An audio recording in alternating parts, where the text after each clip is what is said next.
Hello students, teachers, parents, history nerds. Hello everybody, and welcome to Nutshelled History, where we lay out the facts, the good, the bad, and the ugly.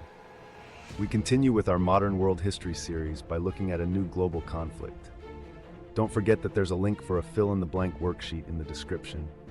Feel free to use it. I just ask that you like and subscribe. I apologize for any mispronunciations ahead of time. I do my best. Okay, let's go. Disagreements began to grow between the Allies not long after World War II ended. Conflicting ideologies soon led to a Cold War.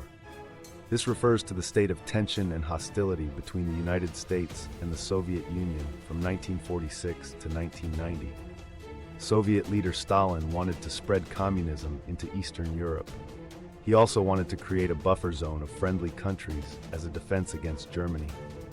By 1948, pro-Soviet communist governments were in place throughout Eastern Europe, behind what Winston Churchill referred to as the Iron Curtain.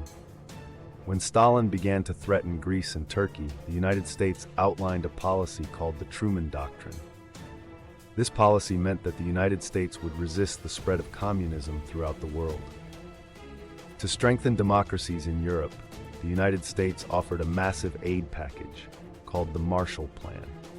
Western attempts to rebuild Germany triggered a crisis over the city of Berlin. The Soviets controlled East Germany, which surrounded Berlin. To force the Western Allies out of Berlin, the Soviets blockaded West Berlin, but a year-long airlift forced them to end the blockade. After World War II, the United States and the Soviet Union emerged as superpowers. They each created military alliances made up of nations they protected or occupied.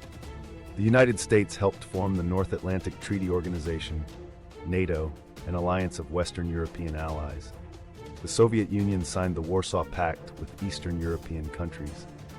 The line between the democratic West and communist East was called the Iron Curtain. Many revolts challenging Soviet domination were suppressed with military force. The superpowers also engaged in a weapons race. Both developed nuclear weapons. To reduce the threat of war, the two sides held several disarmament talks. Agreements limited the number of nuclear weapons that nations could maintain, which eased Cold War tensions. This period was called the Era of Détente. It ended, however, when the Soviet Union invaded Afghanistan in 1979. During the 1950s, Fidel Castro led a revolution in Cuba and became its leader. To bring down Castro's communist regime, U.S. President John F. Kennedy supported an invasion of Cuba, but the attempt failed. 1 year later, the Soviets sent nuclear missiles to Cuba. Many feared a nuclear war. After the United States blockaded Cuba, Soviet leader Nikita Khrushchev agreed to remove the missiles. The Soviets wanted to spread communist ideology around the globe. When Khrushchev came to power, he eased censorship and increased tolerance. However, repression returned under Leonid Brezhnev. American leaders followed a policy of containment. This was a strategy of keeping communism from spreading to other nations. In addition, a Red Scare in the United States resulted in Senator Joseph McCarthy leading an internal hunt for communists in the government and military. The House Un-American Activities Committee also sought out communist sympathizers. Now be sympathetic for recap time. After World War II wrapped up, the Allies quickly turned from best buddies to awkward acquaintances as the Cold War kicked off, creating a chilly atmosphere that lasted from 1946 to 1990. Soviet leader Stalin, eager to spread communism and build a cozy buffer zone in Eastern Europe, made the Iron Curtain feel more like an impenetrable wall. When he threatened Greece and Turkey, the U.S.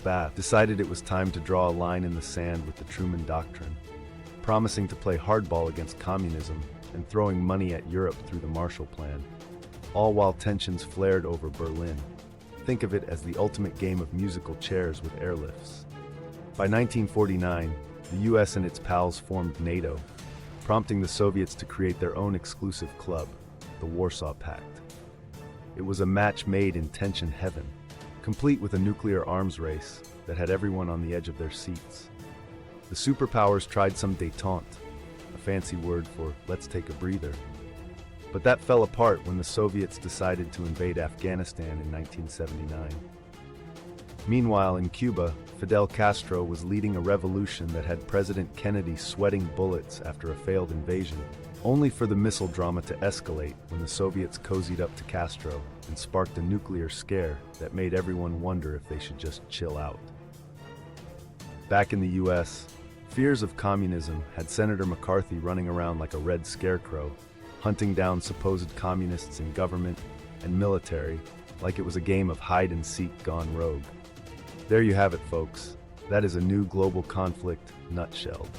Thanks for stopping by Nutshelled History. Don't be cold. Smash these famous like and subscribe buttons for me.